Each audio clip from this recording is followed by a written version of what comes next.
Welcome back, everybody, to the XoneBros. This is your positive gaming and Xbox community. Jet lag's a bitch. Like, I'm totally faking that enthusiasm in my voice because I'm dead. No, I know. You walked in and you looked like Death himself. I got a Dr. Pepper. I had just woken up. I was like, oh, gosh. Both of you look so exhausted. So I was watching Jordan play Final Fantasy. So I was up at 4 a.m. this morning. And then because of jet lag. And then I took a nap at like noon. Because of jet lag. Yeah, for like an hour. For everyone that doesn't know, we were in Scotland. And we just got back last night. Then I fell asleep I was watching Jordan play Final Fantasy 16, which, by the way, beautiful game. Beautiful. And then I fell asleep at like 5 or 6. And I was like, oh, I'll just go take a nap for like 20 minutes. I woke up like 10 minutes ago. And I probably could have slept through the night, I bet. Probably. It's terrible. Oh, man. So are you like... Were you like used to the time over there then? You were there long enough, right? To get used to so 2 weeks. Kind of get used to it. Yeah, 2 weeks. So, because what is the time there right now? So we're it's recording like 9 hours this, ahead. We're recording this at 9 p.m. on Saturday, June 24th. Ladies and gentlemen, we're back. And it's 8 or 7 hours ahead of that. It's like 5 a.m. there or something right now. 1, 2, 3, 4. 4 a.m. 4 a.m. Yeah. Yeah. It just throws you. But. I know. I just haven't. What's crazy is when I called you a couple times and yeah, I was. You were in the future. Yes. I was the night before and you were the day of. Yeah, it blew my mind. It is mind blowing from the future. With that, I would like to shout out Super Shocker, who just gifted 5 XoneBros memberships. Thank you. Huge shout out to Super Shocker. Everybody in chat, let's drop some BFF emotes for Super Shocker. For everybody that doesn't know, if you would like to support us, you can do so over on YouTube, youtube.com/XoneBros, and then just hit the membership button. I believe actually it says join. Hit the join button and you get a loyalty badge. We're actually going to start doing members only after show parties. We did those for a while and went away just for time. But now YouTube has a feature where you can make them members only. So we will be doing those as members only, probably starting next week. So stay tuned. Stay tuned for that. It's going to be a good time. Yeah. Spicy. Yo. You got to stream last week. Yeah. I actually woke up and caught it, and I didn't. Wait, you were watching it? I watched it again. Yes. Wait, did you watch it live or like the? No, afterwards. When I caught it, it was like streamed 30 minutes ago. Oh, so I just had missed it. Gotcha. Yeah, that's a really fun game. Is it called It Takes Two? I think it's what it's called. It Takes Two. Yeah, it's a really, really good game. Yeah, we did that in place of the podcast, and I forgot to post anything on it, so we literally didn't announce it. We just went live late last time. It was really fun. It was like a date night with my wife. So it was. I watched probably an hour's worth. It was entertaining. Well done.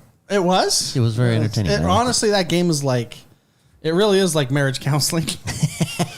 It really is, because if you guys haven't played that game, it's like you got to work through some shiz. Yeah, it's up live, guys. If you missed it, not live, but it's up live as in it's there. You can watch it. Go back and watch it. It's the spicy stream marriage counseling stream. But the Spicy's marriage counseling video game series. It's really fun. It's really good. Yeah. Let's jump into the FTC and how they suck. The FTC does suck.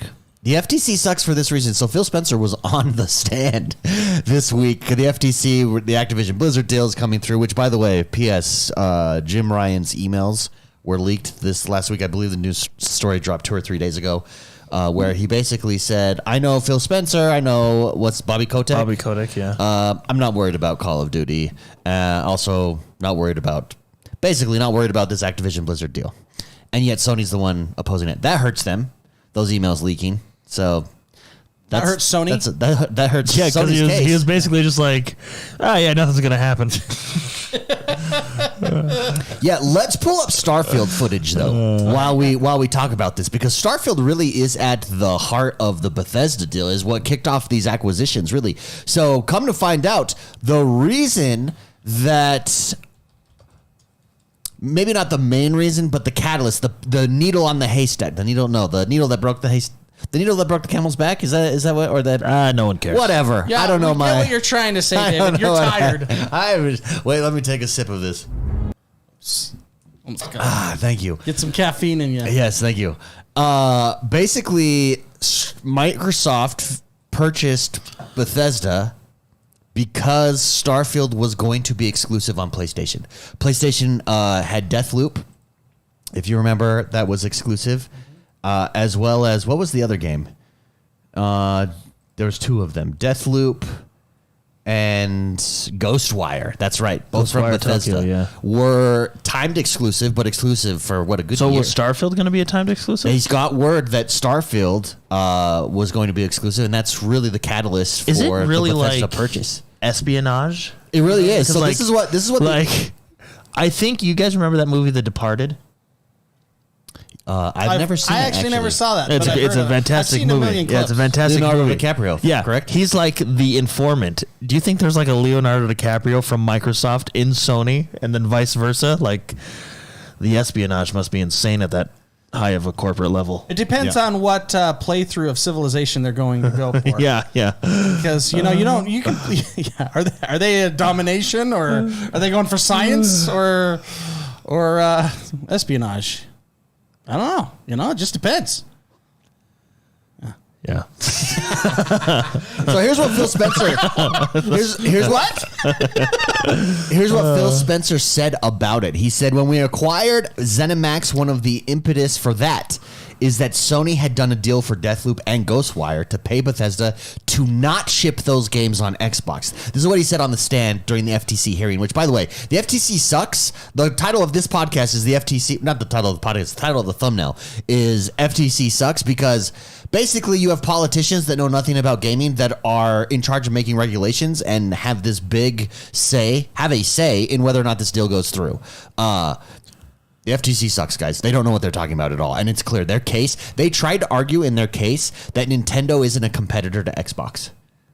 Well, yeah, remember what they laid out? Remember we read it all, that they laid out, like, they basically laid out the only gaming, it was weird, because didn't they lay out, like... They basically are trying to say that only Sony and Microsoft compete make up in the the gaming, market, yeah, the gaming market. And so under that, of course, they would have a huge market share with, if you don't include all of the other gaming entities. Well, because then you can be like, well, what about Nintendo? Well, we don't consider them a competitor. Well, why not? Because they're not a console. Yeah, the FTC's like, case, it's just they compared it to a phone, and then you're like, well, what about mobile gaming, right? Like, yeah, the FTC's case looks really weak. Anyways, so here's what Phil Spencer said about this. Is what we learned about the Bethesda acquisition.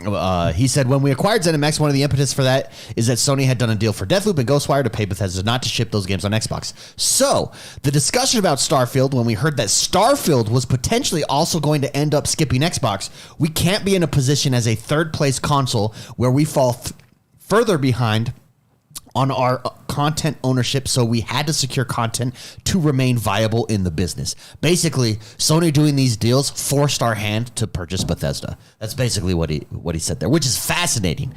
Fascinating. is there a jury for this case? I'd love to be like jury duty on this one. No, apparently, by all reports, the judge seemed very favorable to Gaming? Xbox. They actually Final Fantasy Gaming? Final Fantasy. Let's just call it what it is. Because I believe the FTC There's is gaming suing freedom, and then there's gaming communism. Because the FTC is suing for an injunction on this to go through until like it can on the Bethesda Activision acquisition. That's what I'm not Bethesda.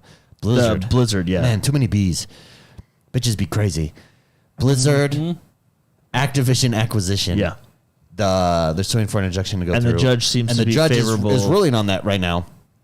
And yeah, by all reports, the FTC done effed it up. Their case looks so weak, and Phil Spencer just demolished them By speaking the truth. by speaking the truth. And then the emails from Jim Ryan came out, which is hilarious.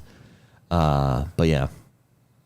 But yeah, isn't that interesting that that Bethesda is owned by Xbox basically because Sony was too aggressive? One of the other things that Phil Spencer said is that Sony uses the revenue because there's a rev split on Xbox on Sony, right?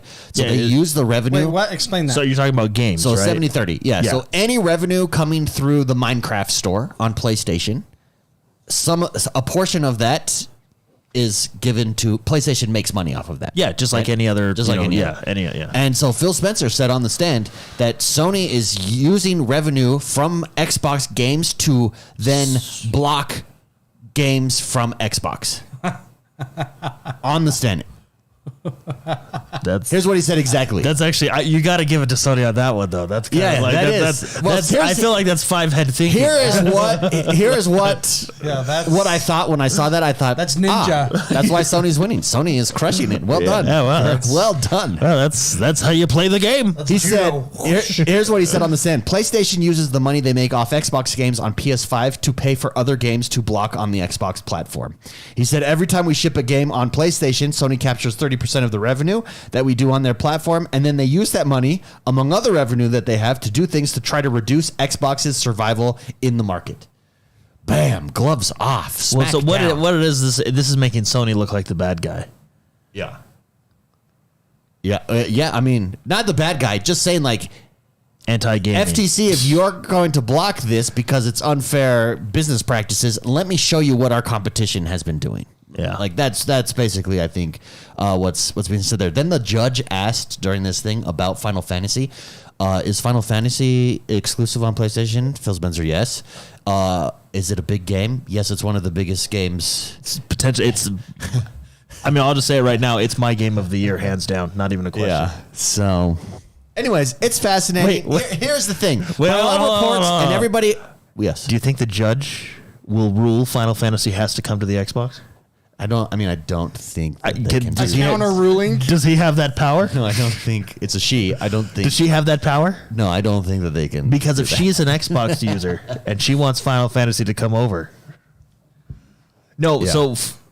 So by all accounts of everybody reporting on this, they were like the FTC's entire case rested on this limited market space, right? Like they reduced their definition of the gaming market. That's to like saying Xbox and Sony. It's like saying Dr. Pepper doesn't compete with Coke or Pepsi. I mean, Dr. Pepper is in a league of its own, man. It only competes with orange juice. Like it's Let's just be like- real. Dr. Pepper is on top. Yeah, but that's basically what they said though. That's their argument. No. Hershey's doesn't compete with the other candy bars. But it just shows, in fact, Jay Wood, who's a YouTuber out there that has excellent coverage on this. Shout out to Jay Wood. His analysis, and based off of everything I'm seeing, seems correct. But he's saying he was shocked at how poor of an argument the FTC side made. Remember, everybody and was? Xbox had asked for 5 days, so this was after like day 1 or 2, and he was like, they could just end it now. They crushed them. But there's still 5 more days because Microsoft wanted 5 days to go through everything on their side. But and this is the thing. You got to think, like, when you're dealing with that kind of money and acquisition, their lawyers have probably been ready for this for months, right? Oh yeah. Well, the thing too, at some point, And how many lawyers are on this case? Oh well, I mean, it's such a big deal. Once again, I said it before. I will say it again. You don't make a acquisition like this size without having all your ducks in a row. Yeah. Without being ready to go to the mat. And it looks like Microsoft is ready to go all the way with this. And everybody loves it when you embarrass the government. So they got Yeah. that on their side too. Yeah. Yeah. Well, it just illustrates to me, like in all of the coverage and everything that I've been reading on it, how ill-equipped the FTC is with regards to their Everything. to the gaming space. They don't know anything. And the other place that we see that is in like cryptocurrency space. Like they're trying to regulate that right now, and they don't know. There's like 3 congressmen that know anything about technology.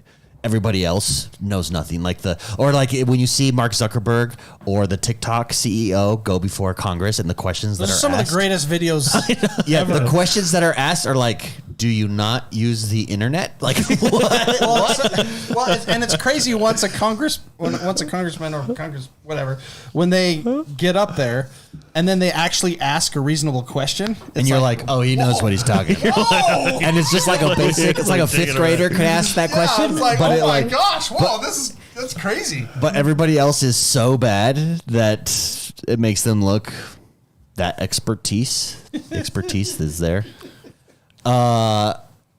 Anyways, that's the FT. That's the. I think it's gonna happen. I think it's gonna be. When does the judge rule?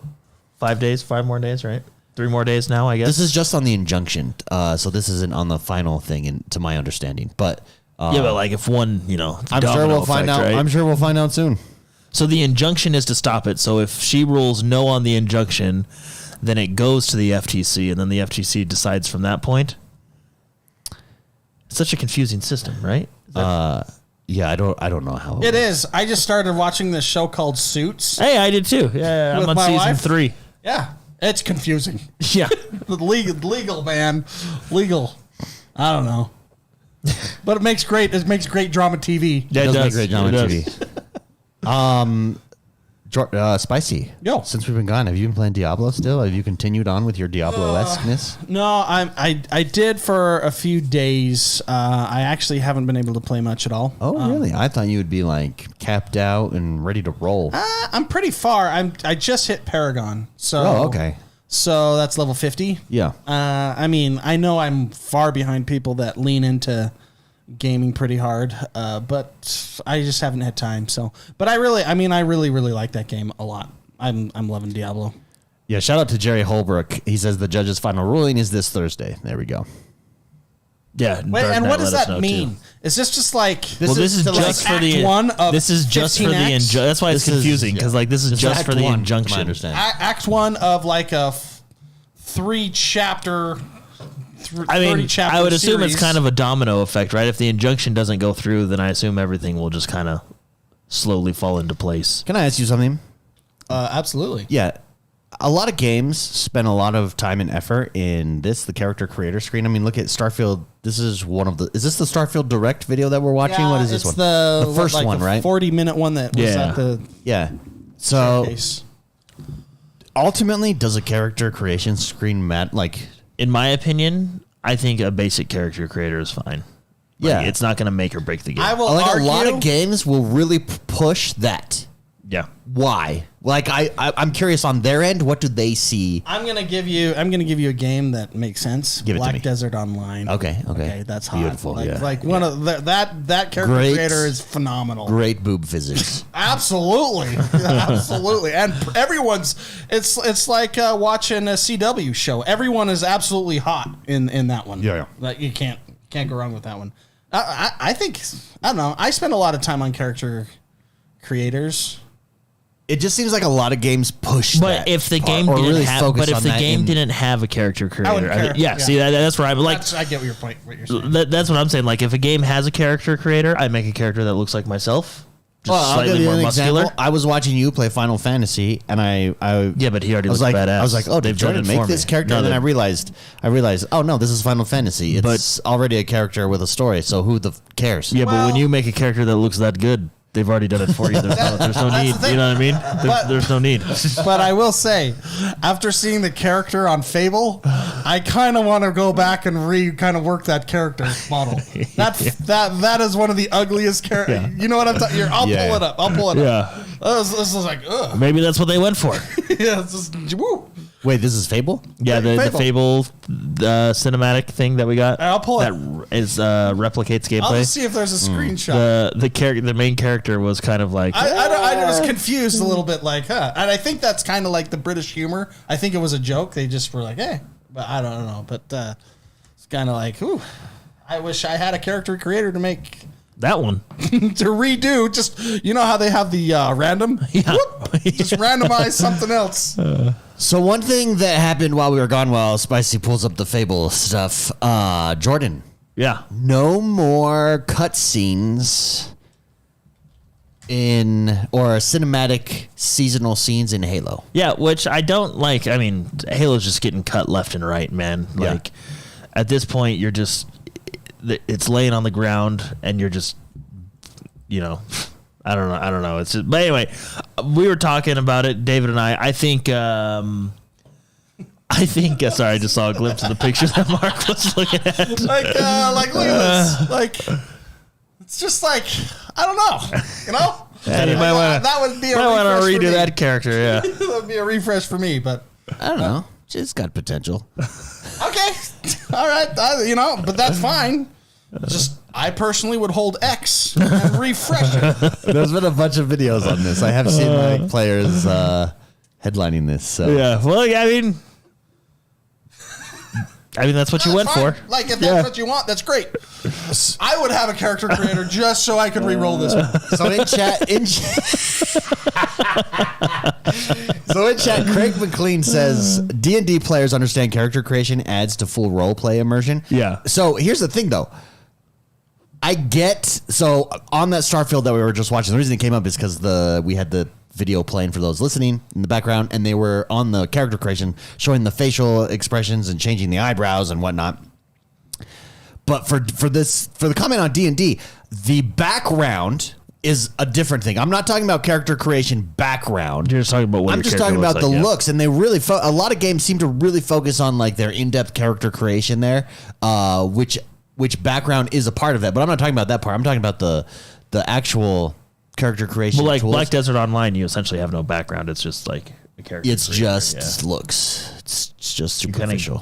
But I will say, So though, I get the background because you want like a background. No, story yeah, that that's affects, because you like it write your own. affects Yeah, your what that's more abilities of you have like and stuff like that. I feel like that's more like choosing your class, doing your attributes. You know what I mean? That's kind of. And it's not that I don't appreciate it. My question is, I guess I'm just wondering why. I wonder why a lot of games seem to really focus on that when they're advertising their game. But does it change anything if it sucks? If the game is great, Like Zelda, if you're Zelda doesn't let you do it, right? Because you're playing a specific character. Final Fantasy, you're playing a specific character. Doesn't take anything away from that. Well, let's find a game that has like not a great character creator, right? That's good. That's good. maybe there is no Arc? game that doesn't have a Arc gives you too much control, where you can really go crazy. Genitals.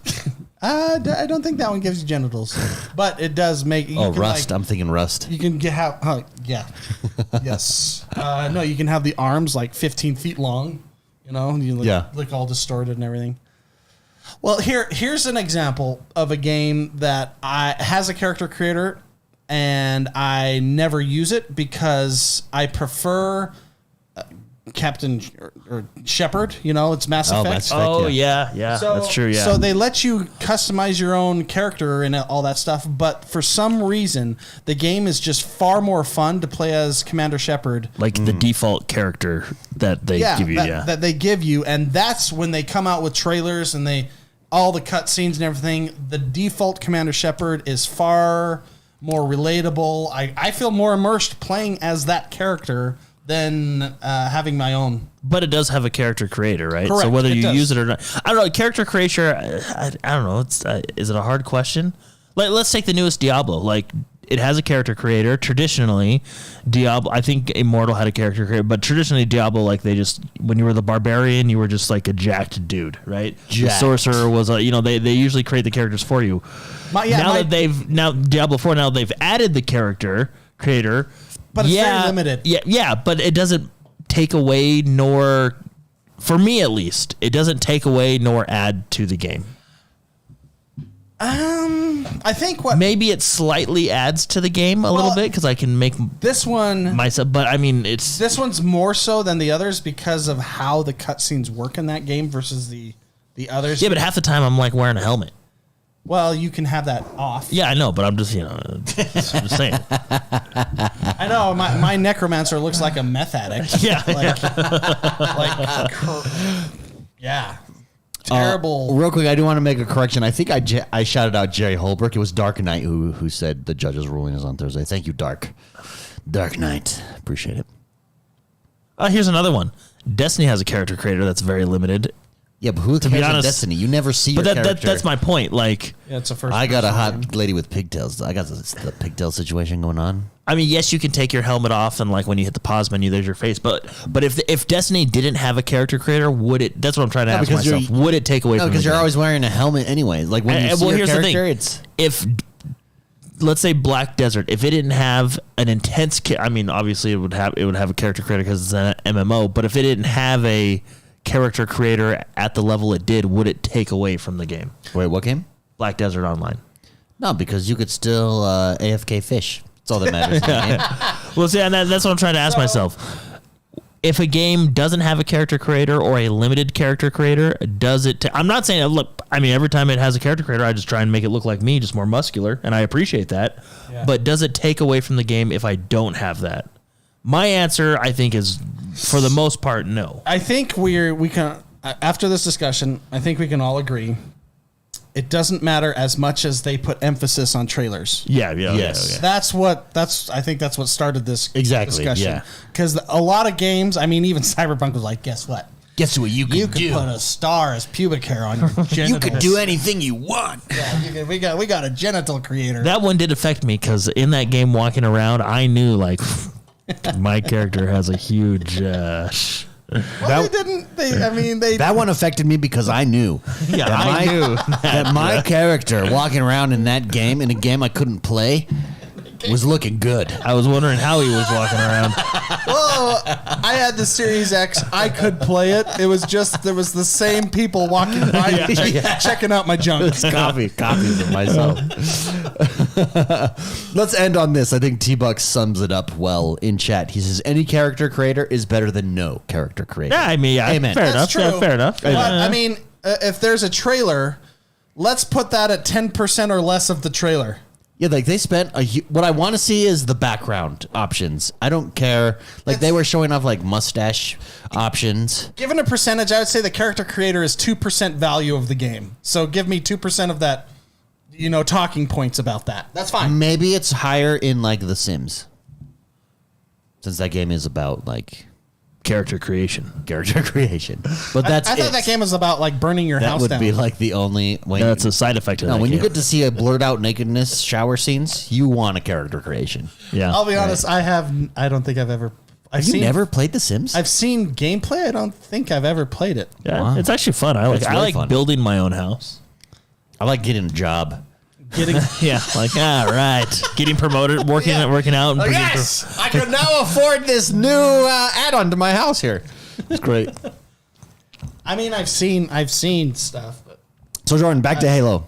Halo Infinite multiplayer. We got season 4, which season 4 looks awesome. Back to Halo. Were we talking about? We were Halo? talking while you were pulling up the Fable. Yeah, we were talking about the Halo. Fable thing, Jordan. I don't even remember that. Yeah, sorry, because you were looking for the Fable. But let's keep it on Starfield. Why not? It's the biggest game. Or you could actually pull up the Halo season 4 trailer. So season 4 looks good. I've not jumped into it. Not had a chance to play or anything, but 343 came out and announced that they're getting rid of cinematic content. Now here's the thing. Seasonal cinematics. So no storytelling in this. Personally, I enjoyed the cinematics. I thought they progressively got better. I actually like the cinematics in like these multiplayer seasonal game. It gives you context. Yeah, and it's kind of a fun little story you can get into. I mean, it's one of those things like, is it overall going to affect anything? I mean, I don't know. The thing that disappoints me more so is the fact that they just keep cutting stuff. And David and I were talking about this. We think they're like bringing it down to bare bones because they're going to give the game to another studio. I think so. I think something's happening here with Halo. Yeah, like based off nothing except for this. Yeah. And watching Halo, I think they're supporting Halo season content, and this is cool, by the way. The Seeker radar, boom. Yeah. There we go. Love that. That's new. There's another one too. I can't remember what the other one is, but I think they're going to continue to support it. The gameplay is fantastic, but it feels like I think we're going to get a Halo reboot at some point. I really do. I think that we're going to give it to another studio. I think 343 is out long term. Maybe not. This is again, or maybe no maybe I don't know if they necessarily get rid of 343, but I think they maybe shift other studios over to be a part of 343. I don't know. It's because if you're Microsoft at this point, Halo is iconic for you, but you're about to enter. Let's say Starfield is as good as it looked during Direct. Yeah. Are you adjusting to Starfield is now your marquee title that you promote all of your stuff on? I hope not, because last time they did that, we got Halo. I feel like every time Microsoft gets anytime they lean into it, yeah, like it's like I don't know, maybe not. Maybe it's the fact that they're not leaning into that's it. a glass half empty type of Maybe it's the fact that there, Jordan. well, because we know Microsoft is a super hands-off approach, right? Which maybe isn't necessarily the answer. Because I mean, look at this. When I say we have Halo, I actually really enjoyed Halo Infinite. I know some people gave it a 9. Yeah, I know some people think the campaign is mediocre, which is fine. I enjoyed the campaign. I thought it was a good, fresh start for Halo. I think the multiplayer is in a pretty, for the most part, in a good spot. I mean, it's fun every time I play it. I like the updates they're making. The thing about Halo Infinite is we just thought there would be a lot more support. There are little things that I wish they would change that we've talked about a million times. And it seems like every month there's some form of bad news when it comes to Halo, even if it's something as little as no more multiplayer cutscenes. Like it feels like they're continuously cutting back. And why would you do that? I mean, in the statement I don't think they're going to get rid of Halo. They're cutting back. They need to reallocate resources essentially. Yeah. To bring out the features and they want to bring to multiplayer. We already know they like gutted 343 Industries, right? So I mean, what's the plan going forward? Are they going to reallocate 343 and do so? I don't know. I think they're getting ready to do something. Let me ask you this, completely hypothetical here. Let's start with Spicy on this. Would you be opposed to the next iteration of Halo being single player only? No, but I mean, yes. If it was a 10 out of 10. Well, I mean, call it something else. It would not be Halo for you. It has to have a multiplayer. Well, it can be in the Halo aspect. universe. That'd be cool. That'd be fine. I'll take a 10 out of 10 game, but if have it be in the same universe, but not. So Halo, we've already talked about Halo has 3 core pillars, right? So Halo, the IP, multiplayer, and that's just what I want to clarify. Halo, the IP, multiplayer is critical to it, as well as the campaign and as well as Forge. I think those are the 3 main pillars of the Halo community. Okay. Yeah, and so you're saying get rid of 2 of those, David? No, I'm just questioning. I'm questioning like what, because I'm thinking about like Wolfenstein or Doom and how good those are. I guess Doom has multiplayer, but I'm just thinking what are possible the next Halo could be. Maybe they do something like that. I don't know. I think Halo Infinite could have been like a huge title. I think how do I explain this without, like, I'm not trying to insult. What it feels like for multiplayer is a missed opportunity. Well, I don't think they understood what they were doing. For example, it's just we were told that, or like the development team and the marketing team were on 2 different pages, because we were told in specific interviews, like, oh, this engine we created was made for live service. We can drop things in and out very quickly and blah, blah, blah, and do all this stuff. And we come to find out that that's not the case. Well, we know what happened. A lot of information came out that, who went there at the end of the cycle developments, like 2 years left of the cycle. Mm-hmm. What was his name? I can't remember his name. Anyway, Jason Statham. The transporter went in there and got things done. The transporter got in there. Joe Staten. Joe Staten. There we go. Yeah, a lot of things were shifted, and I think a lot of the team was not happy, and there's a whole bunch of things went down with 2 years left of the development cycle, which, I mean, I think the marketing team tried to, salvage a lot that was going down, but we know that changes were happening. Things were gutted. I think he went in and he wanted to make it feel like classic Halo. Yeah, well, which I actually agree with, but it had been in development for so long. Yeah. I think they wanted to release it, and so they released it in, okay, here's single player campaign when all the other Halos we had co-op campaign. Here's, we're not doing Forge, but we're giving you this, and they released it. They focused on certain sections. Yeah. Staggeringly, like it's staggered out on how they did that. And I think that's the reason what you're mentioning, Jordan, is we're seeing. We didn't get to see all that until recently. Well, I think, to be honest, the biggest mistake Halo Infinite made was, and this may have just been a marketing thing, but working on that slip space engine. I think, like, looking back, I mean, hindsight's 2020. Yeah. But looking back, it limited them, particularly when you need quick turnaround seasonal content. Which is why haven't we heard rumors that the supposedly isn't it Creative Assembly? I don't know, the supposedly Halo Battle Royale is on the Unreal Engine. Maybe Halo Infinite should have been on the Unreal Engine. I mean, you already have a studio that you own that is very familiar with the Unreal Engine, the Coalition, right? That's true. You have Epic Games, who, from what I understand, is very supportive of developers using the Unreal Engine. My only worry, and we talked about this probably last year sometime during a podcast, is if you were on a different engine, the Unreal Engine, would it still feel like Halo? And I think we came to the conclusion that, yeah, you can make it feel like Halo no matter what engine you're on, But see, I think we had people, actually, I think I read... Believe it or not, I read some of the comments on YouTube where a developer came in and spoke on one of our videos when we were talking about that, and they said that changing an engine is like the last resort. That's like the button to explode everything, to just wipe everything away. Well, yeah, because you can't just like hit. That's like if that happens.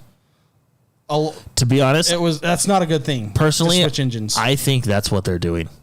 You think and so? I think that's why you're getting all these cuts. I think that's why focus is just. I think.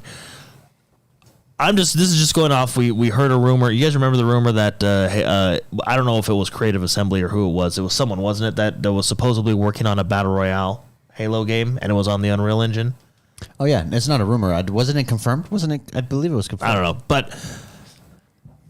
I don't know. I think. Well, and the other thing about it wasn't Creative Assembly though. About an engine is Microsoft, and this is maybe what Microsoft should change too. We've heard all this stuff where Microsoft does they do contract work, which is nothing necessarily wrong with contract work, right? But they do it in 9-month increments or something like that. So as soon as the contract is up, that person is done and out, and then they have to bring a new person in. And it's just like a bad way of doing things because it's like that person has to come in, learn all the systems, do all this stuff, learn this engine that's in-house that you've created. And the reason we were talking about the Unreal Engine is because... translocator. Sorry to interrupt. And the reason we were talking about the Unreal Engine is because, from what I understand, in the development community, the Unreal Engine is very baseline. Like, a lot of developers understand the Unreal Engine and how it works. So it's a lot easier to integrate with that when you get new hires or new people. You know what I mean? Yeah. So I don't know.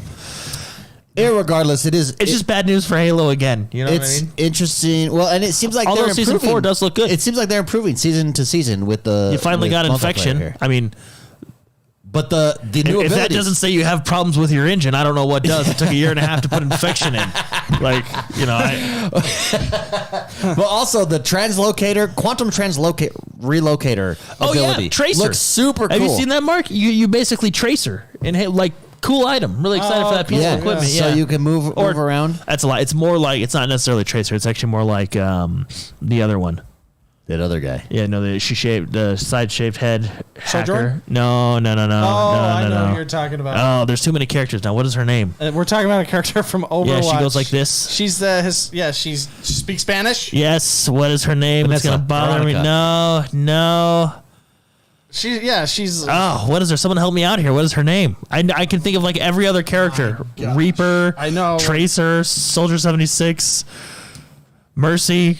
We're gonna go. Farrah. Oh, what is her name? This is so. Don't tell me. No one tell me. I'm gonna think of it because it's bothering me. I know every other character. Reinhardt. Okay, here it comes. They're about to show off the quantum trans relocator. Okay, here it is. Right here. Spicy, check it out. Quantum trans relocator. Here he is. He activates it right here. Jumps across. Someone's there to shoot him. Bloop. Go back. Bloop. Do it again. Now I'll crush you. Super cool. Oh my gosh, what is her name? Super cool. I know it. You want me to say it? Oh, it's Spicy. Looked it up. Oh, goodness. I know. I could see every other character. Hispanic Overwatch character. No, I have to erase my search history on this one. Starts with an S. Sandra. Sombra. There it is. Oh, man. Wow. We are jet lag. People are listening. Also on Apex, who's that skeleton robot guy? It's his ability too. I would say it's more like his ability. You know who I'm talking about? Yeah, no, I don't even know. I don't even try and guess his name. You know what I'm talking about. That's his, like, ult. Isn't his name, like, Reaper? It's not Reaper, but it's, like, something like that. Yeah. Like, it's something, like, mean, you know? Yeah. The other thing that I want to go... The assassin character? The other thing that I want to go over and discuss before... Oh, season 4 is out now. So you Season can 4 play is out now, yes. now ready to go, yeah. I think it looks good. Hey, I got to say this. I think... I do like Halo Infinite. I have fun every time I play it. I have my issues with it, but I got to say this, credit where credit's due. One of the best things Halo Infinite ever done or has done is the season pass, like, going back. Like, you never lose a season pass. That's been really nice. It feels... Revenant. Thank you for that guy. Yeah. Yeah. I knew it was something mean. Oh, remember the hype? Remember Apex at the apex of their seasonal reveals and his unveiling? Oh, yeah. That's a company that makes great games. But that was so good. The reason I mention that is because I'm not all the way done with season 3. I think I might have like maybe 30 or 20 levels left on season 3. But what's nice is I don't feel pressured.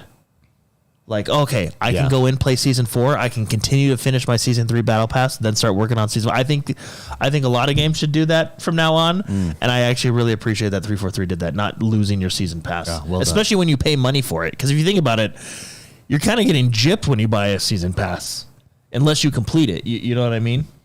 Oh, 100% yes. if you buy a season pass and don't play the game, you're getting gypped, Jordan. Yeah. If you pay for a game and don't play the game, yes. It's like buying a ticket to the movies and not going. Like, it's not even a challenge. It's just you have to play the game. No, yeah. Well, I mean, then you get gypped. Yes. And I like battle passes. So like I buy a lot and I don't finish a lot, and it's I appreciate that Halo allows me to go back. Well done on that. I think most of them do now, don't they? I actually think Halo's actually one of the only ones. Call of Duty doesn't. Oh, maybe. Fortnite doesn't. Well, I don't play them. Fortnite would be one that I'd want to go back. Wow, Fortnite. No, I think you can't. Fortnite's so... Fortnite also does really well I want this skin or dance or whatever that's unique. Well, they're definitely not targeting kids anymore. Well, they are. They actually are. But like when they're pulling out like Dragon Ball Z characters, it's like, or Attack on Titan, they're aiming for a different demographic. They're aiming for me. And I will buy those and not play the game. Can we talk about... Well, let's talk about this before I bring up the streaming situations. But Microsoft, while we were gone, Matt Booty explained why they're not into VR. He says that the audience just isn't there. And there's been debate on that. Should they jump in? Should they chase what PlayStation is doing with their PSVR? I've all along said I don't think VR is the future for at-home console play. I don't think it has mass market appeal in the respect that it cuts you off from the world around you. You moving about is required for... I compared it. I did a video on my channel, youtube.com/XoneTheGamer. Go check it out. Which, by the way, stay tuned. There's more channels coming, but I'm very excited for. But... Daily Xbox news dropping. X1 the Gamer. Okay, did you have a point to this, or is this all shameless plug section? No, my point. Yeah, over there I did a video on this, and I said I compared VR to laser tag. Laser tag, you can buy laser tag to play at home, but it never hit like this mass market appeal where everybody had a laser tag set and you had to play with each other, and that was the way to do it, because the optimal laser tag experience is at a facility that has all of the resources there, has the best equipment, has the space and the room and everything. That to me is where VR is optimal, right there. VR is optimal at a facility. It's an experience where you go, where they have a moving treadmill that you can, walk in all directions and just fully immerse yourself in this experience. And I think VR is niche. I think Microsoft is smart for not chasing that rabbit hole. I don't know, outside of Flight Simulator and racing, I think it's going to be very hard to create an experience that does not require... Cockpit Simulator. Yes, does not require a facility to have an optimal experience there. And so I think that's the right move. And I think Matt Booty and Phil Spencer said it in the past, but Matt Booty clarifying and saying they need at least 10 million for a game to be considered successful has to reach 10 million players. And they've not seen anything like that in VR yet. Thoughts? No, I mean, Well, I remember it created waves. Like I like VR. I enjoyed my the VRs that we've had and played. I mean, yeah, it's super cool, no doubt. I like it, but I mean, I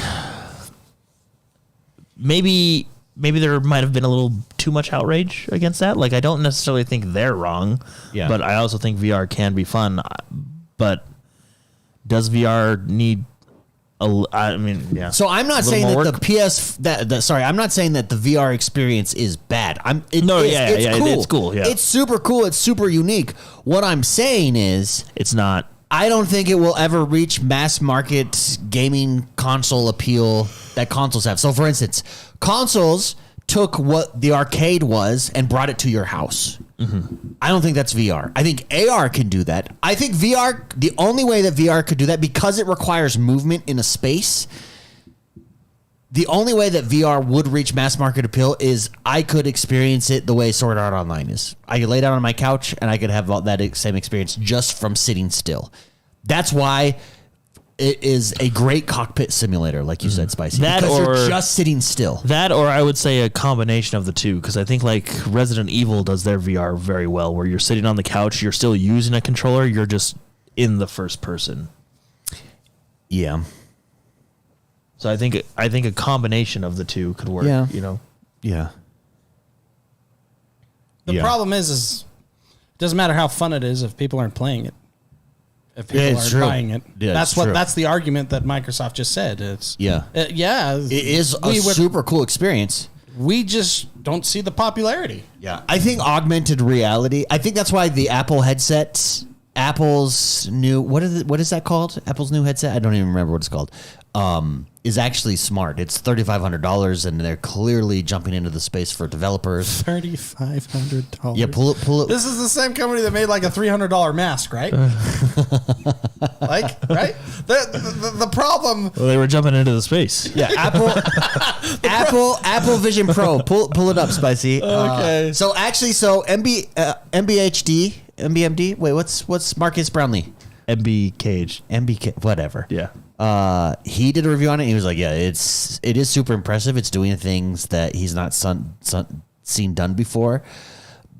And they're clearly jumping in for this is for developers right now. Like that's what this is. Their Apple Vision Pro. But what they do is it has both VR and AR, so you can slide it back for AR. So right there, like that's in AR mode. They're seeing your eyes, which is funny. It's actually cameras. It's not a see-through screen. It's cameras pointed at your eyes that are then projecting your eyes to the outward world via an OLED screen. Crazy. Here's the thing, though.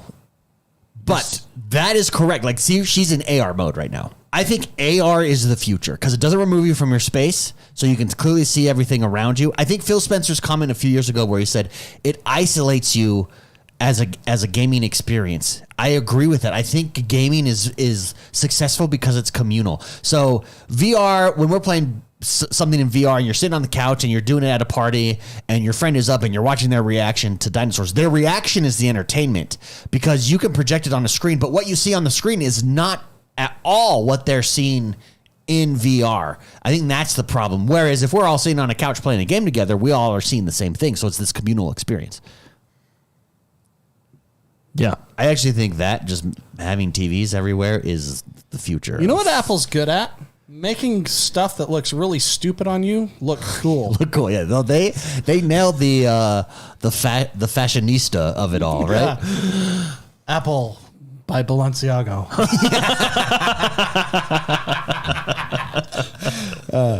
But you notice what they're highlighting here. While this is a VR headset, looking at pictures of they your spent kids? a lot of time highlighting the AR portion of this. Yeah. Because look at that's your, why buy? What do they tie it into? They never show that. Is that a battery pack that it's on your back? It's a Neuralink. thing? No, look, because they hide it in like a pocket. because that's the thing with like your higher end VR devices is there's a lot of you're tied into like that's why I think the Quest is actually like the Quest is really appealing to me because of the wireless. Yeah, that's why the Quest is. Like I really like it, but agreed. From what I understand, the Quest isn't as powerful as the other VR devices because it's wireless. Yeah. So, but I really want to know what they're tied into. Is it like what are those little mic packs called when they're doing like lapel mics? You know what I mean? Like, where's that cord going? You know, It's going to the Apple I know. Pro. I have some right over here. I'm going to show you. It's but going I'm to just a saying, $30,000 Apple Pro behind them. That's what's that you doing have to that. carry around. That's the part they left out. No, but see again, look at they're really highlighting the AR. Now imagine playing a video game with your controller on that, and all of a sudden like that right there. I don't need a TV. I don't need a screen. That to me is more of a future for gaming at home, mass market appeal, use case scenario than current at least VR situation. I mean, it's exciting. I still feel like we're far off because, for example, I don't think you're going to get like right now, I don't think you have the fidelity or fidelity. I don't think you have the fidelity. It depends on what that's connected to, Jordan. Yeah. No, I don't Here think, we go. Here's a situation right here. He's playing NBA 2K. Yeah, but I don't think you have the fidelity on that screen as you do on your giant LG 4K. You know what I mean? Sure. Like you don't have the color range, you don't have the fidelity. This is your opportunity to look stupid and not have to talk to people that are around you. Like this is perfect. First of all, this person's reading the Los Angeles Times. Who reads the Los Angeles Times anymore? Looking like that. Yeah. Clearly this person does. That's what I'm saying. This is like that's like you walk in and you see somebody like that. You're like, okay, I'll see you later. Well, they have situations here because they're trying to highlight the AR experience. So they have situations where it has cameras facing your eyes, and then it's where you're looking, and it will map out your face as a result, so you can FaceTime from this device. There you go. So she's FaceTiming, and it's showing to them on their side this computer generated thing of your face, which looks super real. That's so funny. So, but they have instances where they have like a dad at a birthday party who's recording footage of the kid, and it records it in like a 3D space, so that then you can go back into VR and watch it. I don't think that cord's plugged into anything. It's like a battery pack. No, right? I don't think so. The battery pack is a diaper she's wearing. You would see like the outline in her pocket. I think they just stuffed the cord in her pocket because the cord does go somewhere. Oh no, maybe there is a battery pack. Yeah, it looks a battery pack or your phone or something. I don't know. Yeah. I just really want to know what they're plugged into. That's really all I care about with these things. Well, so David, are you saying that the dad's at his kid's birthday party and he's wearing this helmet? Yeah, and the kid's like, "Where's my dad?" Yeah, and that's the thing. Like, I don't see a bunch of people walking around with these things on, like at a birthday party, or like this. This is stupid. No, this is stupid. Watch this. The stewardess will come up to them. Yeah, so she's watching her movie and like look at her eyeballs. So look at. So this is her turning it now into VR. Boom. So now she's in VR. Okay, the first thing wrong with this, David, a person wearing this is not gonna be in coach. Okay, like look, she's like next to the guy snoring. She's in coach. Yeah, that's not first class, baby. This is not her. That's the first problem here. Yeah, but I don't see people walking around like it's hilarious that they do that. But look, see, you spin the dial, and it turns it into VR for It's you. the VR dial. I can see in like 200 years, this is probably going to be a thing where we just don't look at people anymore. We look at people's eyes through a screen that is projecting their eyes outward. Yeah, like everyone will just look like Daft Punk. There's going to be a time in 200 years where Daft Punk is just everyone around you. If they're targeting develop, like what's the use? Like what develop? Like what's the use case? So here? the first apps will drop in 1 year. So this reveal literally was a developer reveal. To see what developers do with this now. It's going to be fascinating to see what they do with it. I think AR. So I think the HoloLens case study of the Minecraft popping out of the table. Yeah. Oh, Apple just turned off the stream. Okay. Apparently, we can't be showing off the Apple Vision Pro and be reacting will to it. Will it re-up? Audio and video. Yep. It's still recording. So everybody listening, We're still here. Yes. What just happened is we were talking about the Apple mask or the Apple. Maybe it's because we AR kind of thing. insulted it. I don't know. That is too. All right. funny. Well, we'll just continue. So the show is no longer live. The stream will be unblocked to everybody live here as you're listening as soon as we stop playing it, right? Yeah. So I just moved it to something else. So Just move it to us full let's screen. Just do us. Yeah. Yeah. And then we So can do it. That's so crazy. How is Chat's going crazy. I guess I'm not allowed to make fun of the Apple helmet. wow.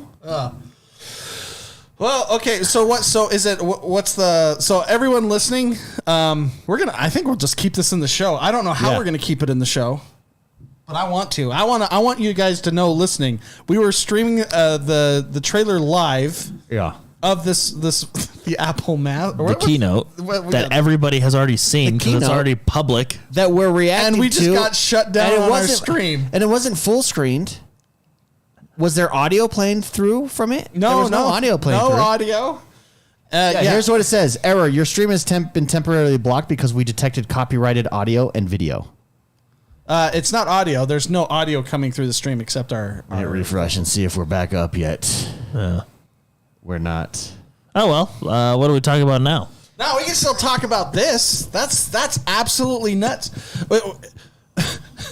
So There Apple, we go, and we're back. Hey, everybody, Apple we're doesn't back. want us to talk about- Apple doesn't want us to talk about their helmet. We're back. Apparently, we can't even show video and react to it Of a the public Apple. keynote address. Yeah. Of a public.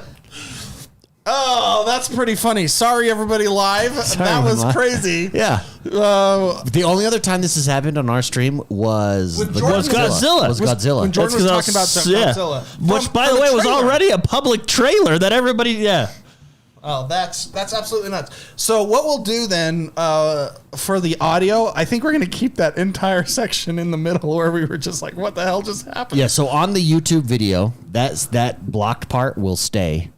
But on the Spotify video, if you watch us on Spotify, because we record this separately, so you'll see our side of it. And same with audio, so you'll have heard. So you'll just hear us like, oh, yeah, what the? Yeah, we didn't pay our Apple fees. I guess I can't make fun of Apple. My bad. Sorry. Yeah. Sorry. I'm not apologizing. Sorry to Apple. You actually were complimenting them on their style. I actually They're did. They were fashionista. making something so stupid look decent. Let's talk about Kick real quick. Kick.com. Oh, yeah. XQC, 100 million to go stream on Kick. What are our thoughts on that? That's a lot of money. Kick is... You know what I could do with 100 million? Yeah, for those that may not watch streams or you go outside and touch grass for a living, Twitch is a streaming service. A lot of gamers are on there. A lot of hot tub people are on there now, too. No, they're all on Kick now. Yeah, I know. That's funny. Kick is it's an interesting Twitch competitor that's come around in the last few years. It gained a lot of popularity in like December of 2022 when Trainwrecks moved over there. Well, and then you're allowed to do slots and stuff over there. Which is, I think it's its own category. I think it's number 2 right now, slots and casino. I read something that Trainwrecks was making 360 million, or he made 360 million. And thank you. They have just chatting. Sorry to interrupt you, but they have their own pools, hot tubs, and bikinis category. Well, so does Twitch now. Oh, does it? Yeah, they've had that for a while. Oh, that's hilarious. And then Twitch's TOS came out and said you couldn't do any gambling or anything like that while streaming. So, Trainwrecks actually, and when you make 360 million, apparently doing that as a stream, you figure stuff out. And I was reading into Kick, trying to understand like who owns them and everything. Yeah. Apparently, it's the gambling company that owns them. well, yeah. is that what- Strike? No, Stake. Stake, yeah. Stake. Well, it's owned by like several. It's like a conglomerate of like a crypto company, a billionaire from LA, and Stake. Like a whole bunch of people. But the good news is it's a competitor for streaming, which is needed. is very needed because I think Twitch's goal is to try to figure out how to Screw everyone. Screw everyone and become... Twitch is an interesting case where can you be too big to fail? I think that Blizzard's an interesting case with that too. But so it's a competing service for streaming.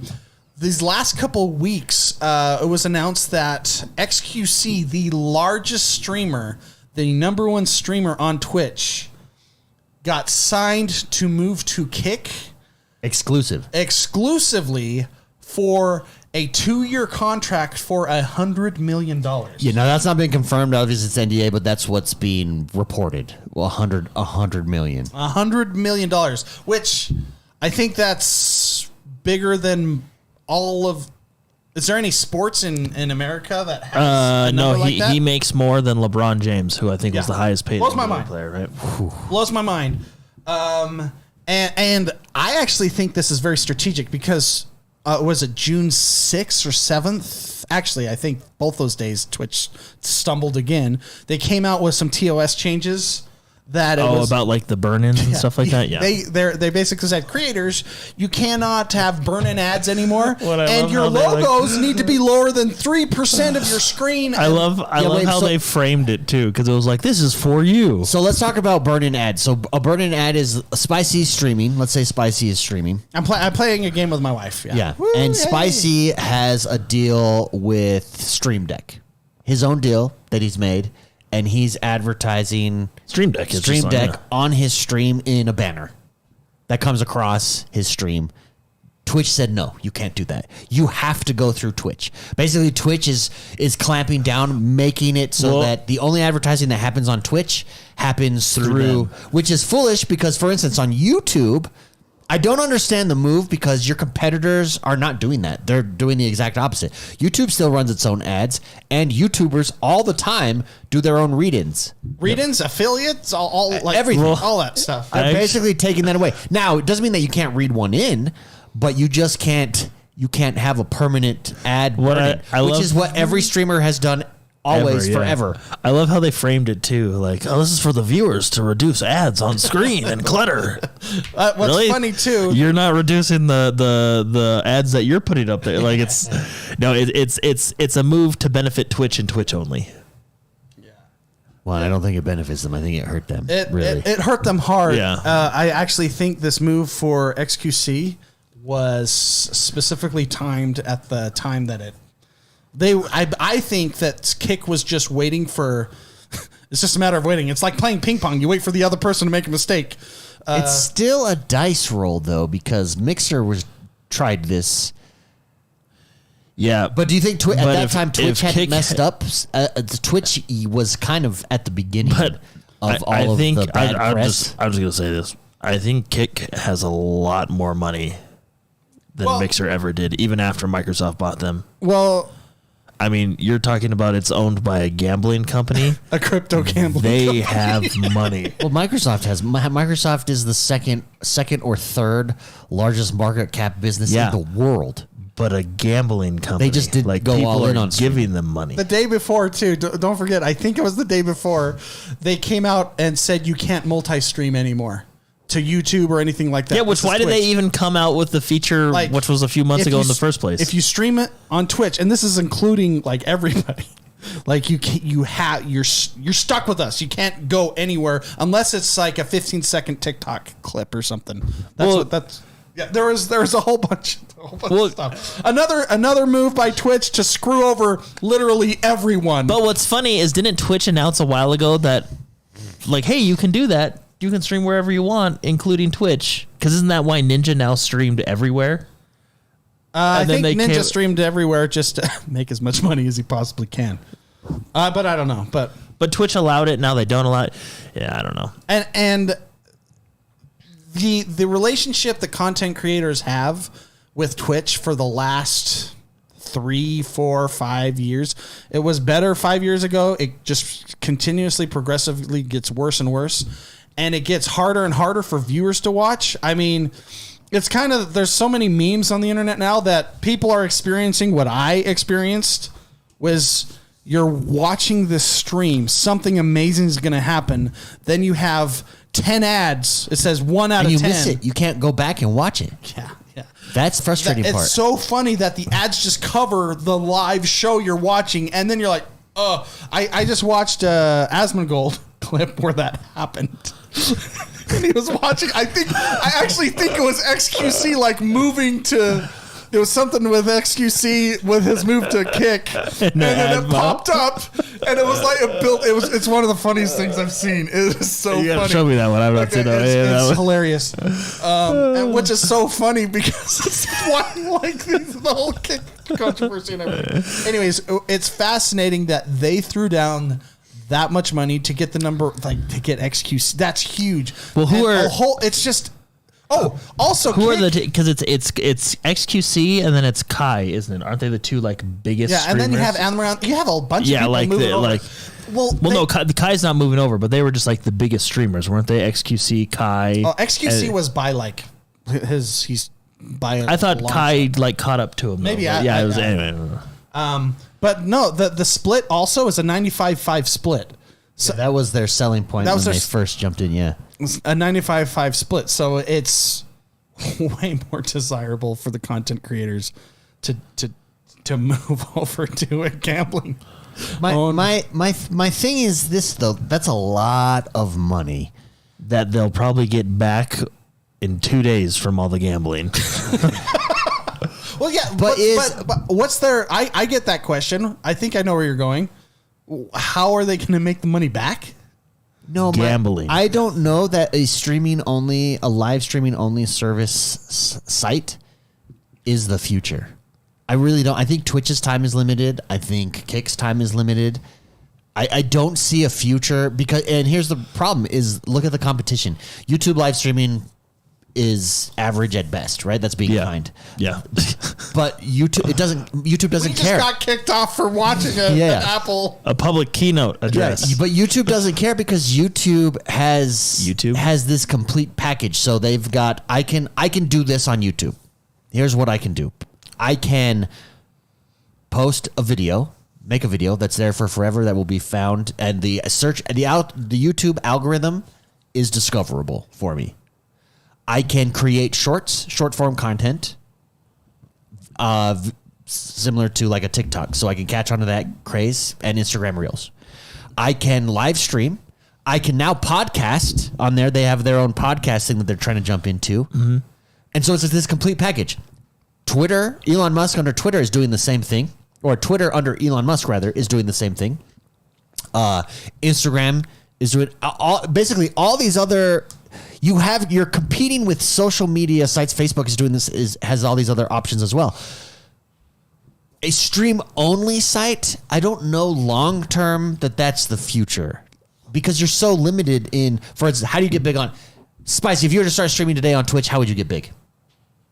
Yeah, not on Twitch. You get big by growing somewhere else and moving and advertising on your Twitch, pushing people to Twitch. Yeah, and I think that's the hard part. I mean, it's rumored. I don't think Twitch makes money for Amazon. Also, when we talk about money as well, I think Amazon is Amazon the number one valued? So it's not like they're the number one. They're the top three companies in the world as far as market cap value. So Twitch has money too. If Amazon chooses to open up their pocketbook rather. Yeah. Well, what's funny about this? But yeah, Kick's using the AWS servers. So they could just turn it off. Turn that faucet off at any time. I don't think they will because they're probably making a lot of money from Kick. That's true. And Twitch is losing them a lot of money because Twitch is owned by Amazon. They're not the same thing. So yeah. Your dad's up here looking at his two kids, and one of them is he's working, bringing in all this money. The other one's just spending all your dough. So it's actually kind of an interesting relationship. That is funny. Kick's making them money, but Twitch is losing them money. But I don't know that live. I don't know that live streaming is what it was 5 years ago. It definitely isn't. Well, David, here's the thing. The thing. I think you'll always have a live TV. You could. I don't think it will go away. I mean, think But of it is like it a worth- public access television show. But is it worth That's what it is. Is it worth $100 million for 2 years? The only way it's worth it is if XQC brings over his audience. That's the bank that Kick is making here. That's what Mixer tried to do with Ninja. He's at 50K right But now. what Ninja showed is no, it doesn't work. People just stayed on Twitch. Well, Ninja was. Let's put Ninja at like the end of his career. not his career, but like his power. Like there are a lot of things that caused him to fail outside of him moving to, or to not to fail, but to lose popularity. That I would say Mixer kind of helped him lose popularity a little, but there are other variables that caused that. In my He opinion. clearly was on like Adderall or something and losing his mind. Also, his wife that became his manager that clearly sucked didn't help. Yeah, that's. There's a lot of variables that didn't necessarily help his. I mean, he's still streaming, not very often, and his audience is now he's like a top 500 or something like that. Yeah. But it's not nearly what I used to see posters of him at Walmart. Yeah, but regardless, so the difference between like Ninja's audience not coming with him to Mixer was a whole other experience. Kick at least mimics. It looks the exact, like when you go to Kick, it's the exact layout. The issue is I think what's so hard about getting an audience over is if I'm a Twitch viewer and I'm watching all these people on Twitch, I'm invested in that ecosystem. You probably have multiple subs, you've got emotes, you understand the culture there. I think it's hard to tear away an audience. You're going to get a portion, no doubt, but is it $100 million worth of portion? Now, what this did do for them is PR, and is the PR worth that $100 million? Well, that's going why. forward. That's honestly why I think that it was a strategic timing. Yeah. Because all they had to do was wait for Twitch to screw up again. They do it every month, and it was like, okay, let's wait for the next one. And now you have a flood of people moving over. Yeah. Especially when they hear 95.5 split, you can stream whatever you want. Our terms of services, our TOS is very clear. Yeah. It's not ambiguous. Yeah, I don't know if they really have one. They do, and it's just pretty not open. ambiguous. And that's one of the things that upset a lot of content creators is some people would get banned for other things like Some things, yeah. it others was wouldn't. not a level TOS system. Yeah. There were a lot of favorites, a lot of weird things going on. But long term, do you think that a streaming only site competes with the everybody else that's jumping in? Well, here's the thing, David. I think I've told you this before. The only reason these sites are still up is because YouTube doesn't care. Yeah. As soon as YouTube decides to lean into it and to actually do it right, Yeah. it's game over. It's Twitch of like users. Twitch is like 3% of the users that YouTube has. Well, YouTube's the second Largest search engine in the world. I mean, that's The only And they own the first largest. the only reason that these others are like they exist is because Daddy doesn't want to just take it from them. As soon as YouTube figures, like, as soon as they want to, well, it's going to be interesting. I wonder if Twitter will help put pressure on that because I think with the the Twitter highest streaming and stuff? upside. If I'm starting a content creation career today, and I've not done anything, from where I'm sitting, I'm all in on two places: YouTube and Twitter. I think Twitter it has nothing but upside. I'm definitely not starting on Twitch. I don't. You'll never be found there. It's too hard. Yeah. It's just too hard. The only ways, like you said, the only way to grow there is to grow other places, which to their TOS, you can't do that anymore. Well, and the thing is if I'm going to spend all my time growing, if I'm growing a YouTube channel, I'm just going to focus on that YouTube channel. Why bring them over to Twitch? You know what I mean? Like, why not? So the only person to have grown, it's why I really respect him. What's his face? Ludwig? Ludwig, recently you have Kai too, who grew. Yeah. On so there's on a few, Twitch. but most of the big names in Twitch grew because they were first in. Oh, but yeah. And they rode the wave. recent examples of people who have gotten big on streaming and then is like a Ludwig or a Kai, like you say, and then moved over. Like Ludwig now is exclusively on YouTube and YouTube streaming.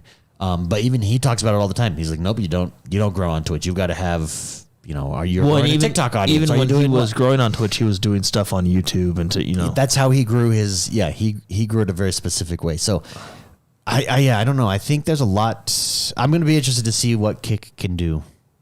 But let's put it this way. Do you have an account on Kick, Spicy? No. Have you watched live streams on Kick? I mean, the only reason I haven't is because I haven't had time. So. Yeah. But I've gone there to look at, I went to XQC has a YouTube channel, right? I went to yes, it's big. I went to XQC's first stream, like his VOD, right? Yeah. So just to see, and what was so funny is his first stream.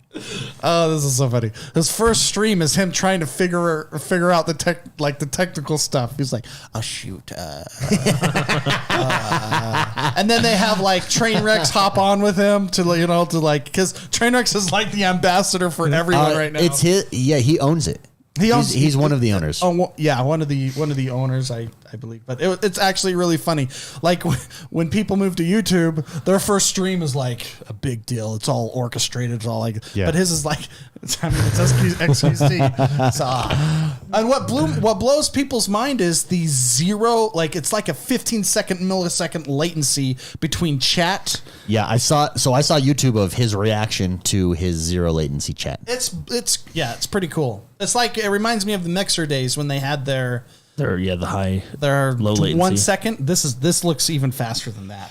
Yeah, which is crazy. That's actually crazy. Fitzy says the only way to grow on Twitch is to be a hot girl and have an accidental wardrobe malfunction for publicity. It's true. Yeah, it's true. Anyway, it's going to be interesting. Regardless, I mean, the 100 million basically why this is 100 million in the gaming space. And it shows the power of gaming content creation. It's not going anywhere anytime soon. Yeah, Kick is investing on momentum. Yeah. So, and they've started it. It'll be interesting to see if the waves keep flowing over. Yeah. Yeah. Well, that does us for this week, everybody. Thank you for tuning in and hanging out. And yay. Again, if you like what we're doing here, hit that like button. If you're watching us in live chat right now, hit that like button. Next week, we'll have a post show.